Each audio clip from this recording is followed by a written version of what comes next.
Alors un ERP pour PME, je crois que c'est avant tout une histoire de dimensionnement.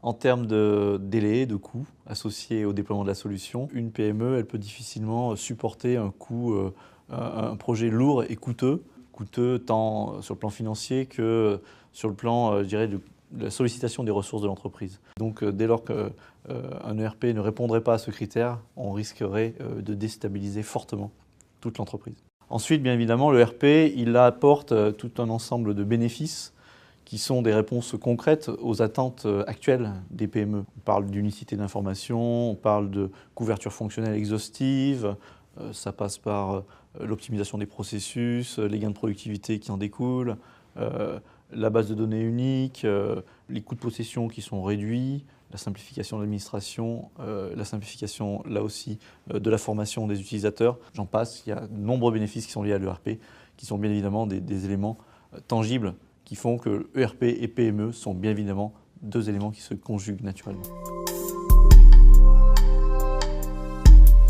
Eh bien, je crois que s'il y a une vertu majeure qu'on peut mettre en exergue par rapport à ce qu'apporte un ERP, notamment dans un contexte PME, c'est la vision globale de l'entreprise qu'il apporte au sein d'un système de gestion unifié.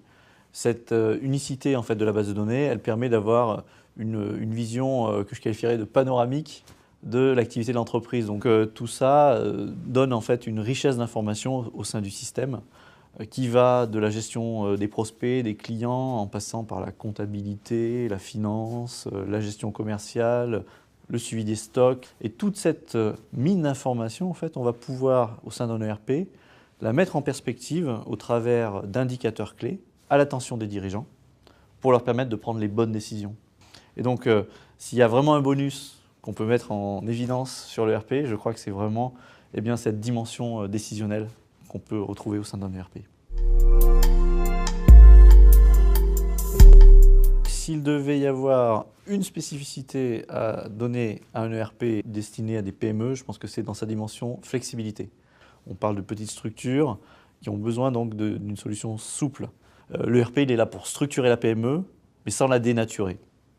À titre d'exemple, si on veut illustrer cette dimension, je pense qu'on peut tout à fait imaginer que l'ERP pour PME va pouvoir être capable de décliner différents types d'accès selon les besoins des utilisateurs. Donc des accès pour répondre à des utilisateurs qui ont besoin de productivité, qui ont un usage intensif, des accès pour d'autres utilisateurs dont le besoin est juste de consommer certaines informations. Donc là, on est plutôt sur des accès simplifiés. Et enfin, on peut aussi décliner des accès qui répondent à des besoins spécifiques qu'ont les collaborateurs qui sont nomades.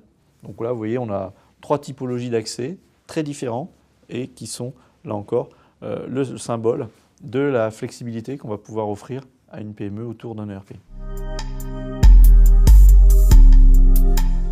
Alors les tendances fortes pour l'ERP de demain, c'est évidemment son ouverture sur l'écosystème de l'entreprise. Alors je pense tout d'abord par exemple au phénomène des smartphones et des tablettes. On voit aujourd'hui ces nouveaux périphériques qui sont entrés dans l'entreprise par la sphère privée. Et donc on va pouvoir désormais prendre en compte ces nouveaux périphériques pour encore aller plus loin dans l'optimisation des processus, dans les gains d'efficacité et donc de productivité. Qui dit plus d'efficacité dit plus de rentabilité pour l'entreprise. Il y a aussi toutes les préoccupations qui sont en ligne avec les nouveaux enjeux de notre environnement. Et je pense en particulier à la dématérialisation, notamment dans les échanges de l'entreprise avec son écosystème. Je pense par exemple les échanges avec les banques, avec les administrations, mais aussi avec les clients et les fournisseurs de l'entreprise.